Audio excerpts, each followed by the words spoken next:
Et si les fantômes existaient? Et si les animaux parlaient? Et si c'était vrai?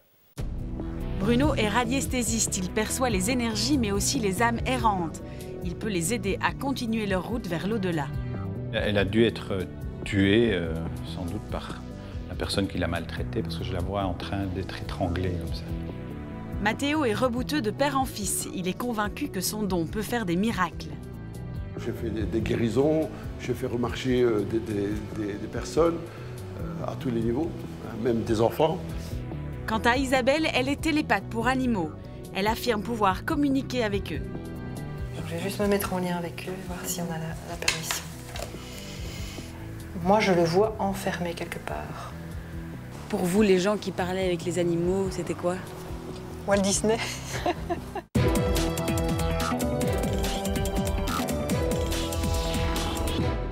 Bonsoir à tous. Pour cette première émission reporter de l'année, 3 personnages hors du commun nous emmènent dans leur monde. Un monde d'autant plus troublant qui ressemble étrangement au nôtre. À cette différence près qu'Isabelle, Bruno et Matteo prétendent y voir, y entendre, y sentir des phénomènes que vous ou moi sommes à 1000 lieues d'imaginer. Y croirez-vous? En rirez-vous ou vous en moquerez-vous?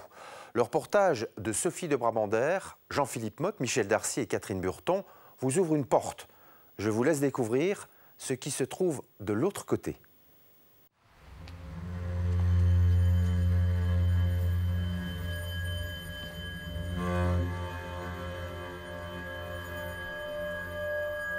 C'est une ambiance difficile à supporter pour moi. En soi, je n'aime pas beaucoup être dans un cimetière, en fait. Je suis dérangé, parce que c'est une énergie qui me perturbe très fort. Déjà, avant d'entrer, je sens tout de suite qu'il y a beaucoup d'âmes errantes. Errantes parce qu'elles ne savent plus du tout ce qu'il faut faire. Elles sont comme égarées. Alors si je me connecte, vraiment, que je me mets en condition,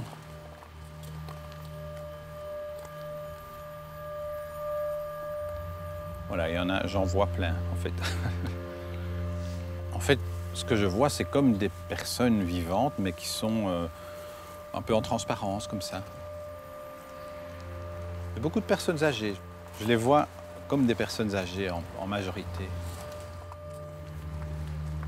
Il n'y a pas de contact.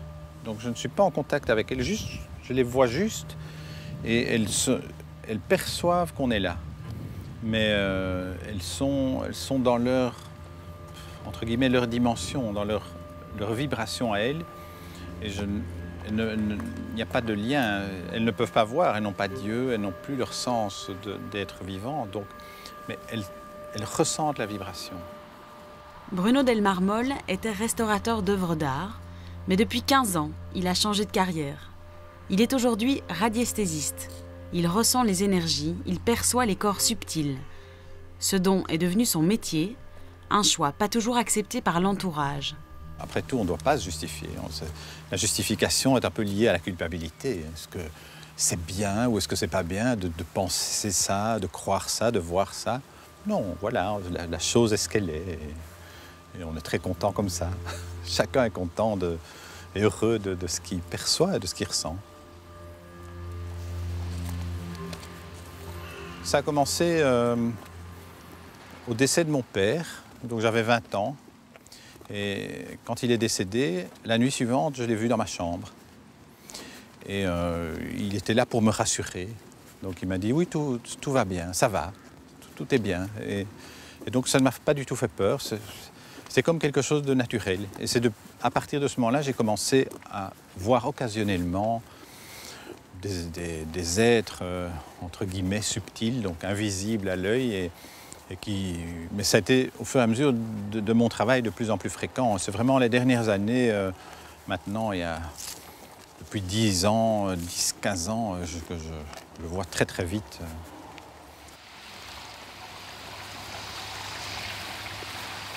Le but est d'aider les gens qui, après avoir ressenti des mal-être ou des malaises, ont été voir des médecins qui leur ont dit qu'il n'y avait pas vraiment quelque chose de visible à leur santé qui n'allait pas bien.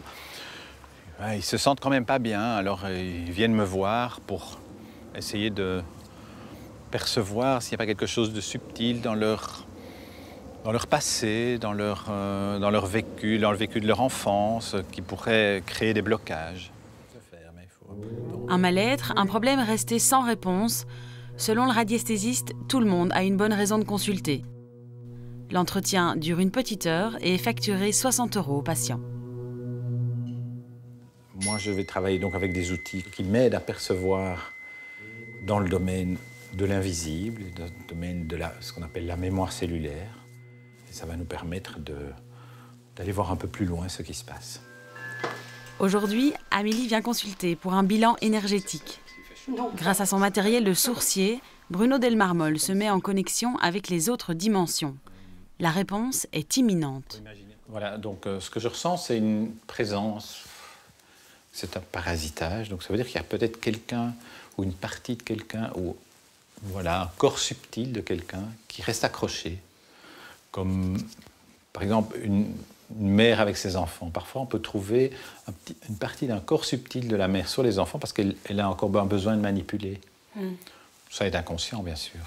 Ici, ce n'est pas tout à fait la même. Pour moi, c'est quelqu'un qui est décédé, qui a laissé quelque chose.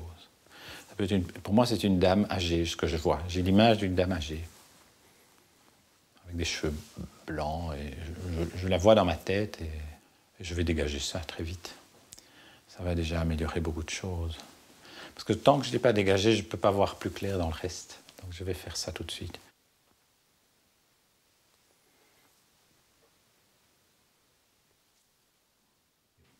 Je pense que c'est bon. Je vais vérifier pour être sûr. Ça va tout de suite beaucoup mieux. Hein. L'énergie circule tout de suite mieux. C'est bien. Elle va revenir? Non, elle ne va plus jamais revenir. Plus jamais. Est-ce que vous ressentez quelque chose? Mais... On n'est pas obligé de ressentir. Non, j'ai ressenti quand la... D'abord, quand la dame est partie, c'était bizarre. Oui. Ouais, là, j'ai senti quelque chose. La patiente n'est pas au bout de ses surprises. Très vite, un autre être d'une dimension parallèle s'invite dans la consultation. Il se présente comme un ange gardien. Vous avez besoin d'être aidé. Et donc, il y a un être multidimensionnel, on va dire, qui peut vous aider, qui est là. On peut le dire, c'est une dame de Shambhala. Shambhala, c'est un espace vibratoire. On ne sait pas comment elle s'appelle. Elle ne donne pas son nom. Voilà. C'est pas elle qui était accrochée à moi? Non. Ça, c'était une âme errante. Enfin, ou un corps subtil, plutôt. Pas tout à fait. Une partie, peut-être d'une grand-mère. Hein. Donc ça, c'était perturbant. Hein. Donc elle était là, et en étant là, elle absorbe quand même, elle pompe votre énergie.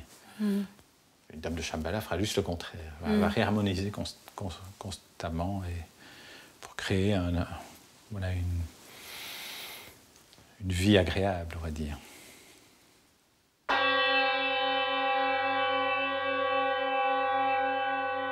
Moi, je ne vais pas m'occuper des problèmes de la santé véritablement, donc je ne vais pas m'occuper d'une maladie ou d'un problème mécanique lui-même.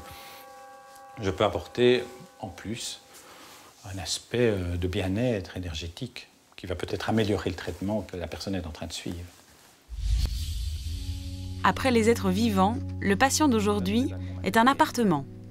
Bruno Delmarmol pratique également la bioénergétique pour les murs et les espaces. Je vérifie ça tout de suite. Non, elle ne passe pas sous le lit. Et je mesure. Bon, j'ai tout de suite une réaction. Donc il y a une faille souterraine qui passe quelque part sous l'appartement. Et au centre de l'appartement, j'ai une réaction. Ça veut dire qu'elle influence tout à fait l'espace de l'appartement. Alors qu'est-ce que c'est une faille souterraine? Bon, on peut dire, voilà, c'est un phénomène géologique. Elle est peut-être à 300 mètres sous sol. Mais ça génère un champ électromagnétique qui est vraiment très perturbant. Donc il peut y avoir des tensions chez les gens qui habitent le lieu, simplement parce qu'il y a cette vibration-là qui est dérangeante. Et ça peut occasionner à la longue aussi des problèmes de santé, ça peut vraiment perturber beaucoup la vie des personnes. Alors là, je prends par exemple la longueur d'onde du système immunitaire. Voilà. Je mesure si cette fréquence est présente. Elle n'est pas présente. Donc ça veut dire simplement, avec cette mesure, que je vois qu'on ne peut pas être ressourcé au niveau de l'énergie du système immunitaire pendant la nuit quand on est dans cet appartement. Alors cette faille, est-ce qu'elle passe? Voilà, elle est comme ça. Elle passe ici. Voilà, je suis dessus ici.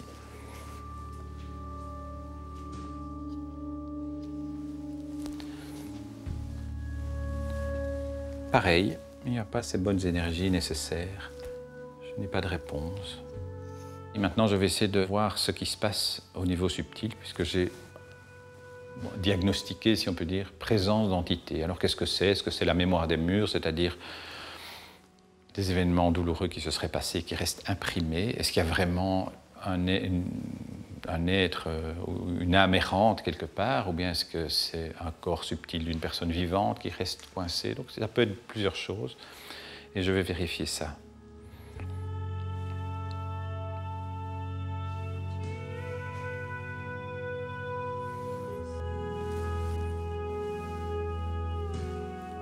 Donc ce serait plutôt en haut. Donc je vais aller en haut.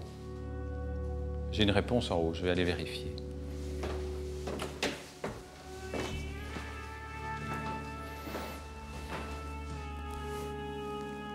Dans ce coin.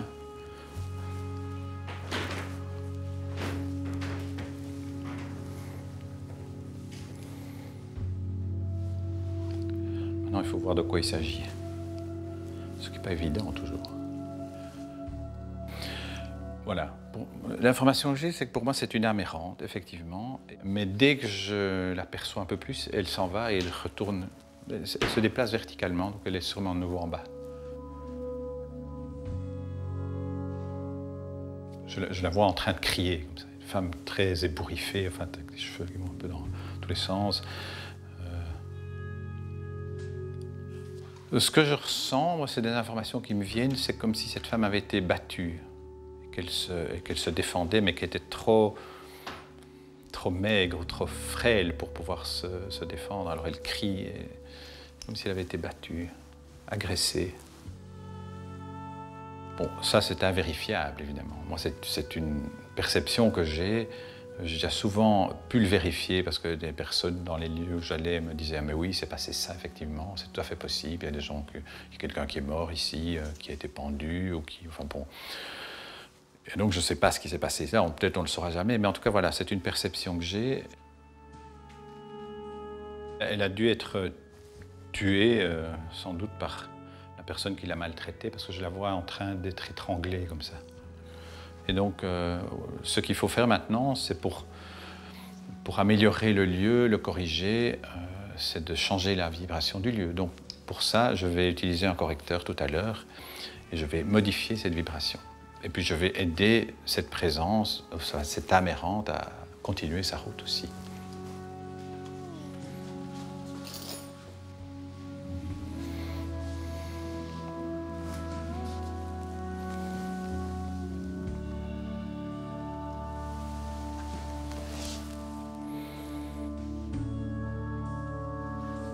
Les effets sont immédiats? Immédiat, oui.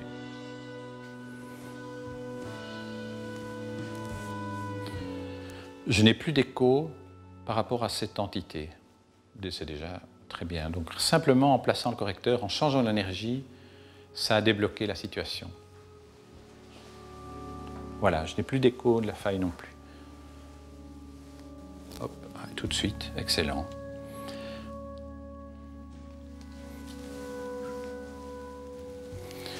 Donc voilà, je peux dire que les deux chambres, en tout cas, sont parfaitement harmonisées. Mon fils, quand il avait 10-12 ans, il disait ça à tout le monde. Mon père, c'est ça. Il est chasseur de fantômes, c'est son métier.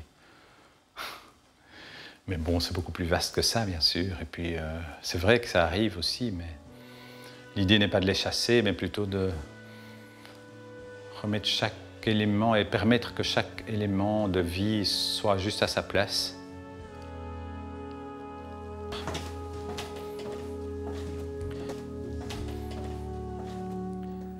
Avant de nous quitter, des nouvelles de ceux que nous avons croisés. Les habitants de la maison prétendent s'être sentis beaucoup plus sereins et apaisés depuis le passage de Bruno. La patiente de Matteo affirme que sa tendinite a complètement disparu depuis sa consultation. Quant à Shelton, le cheval, il n'est pas encore retourné galoper à la mer, mais son message est bien passé chez sa propriétaire. C'est la fin de cette émission. Merci de votre confiance et de votre fidélité à Reporter et au travail de ses équipes. Excellente soirée sur RTL TVI.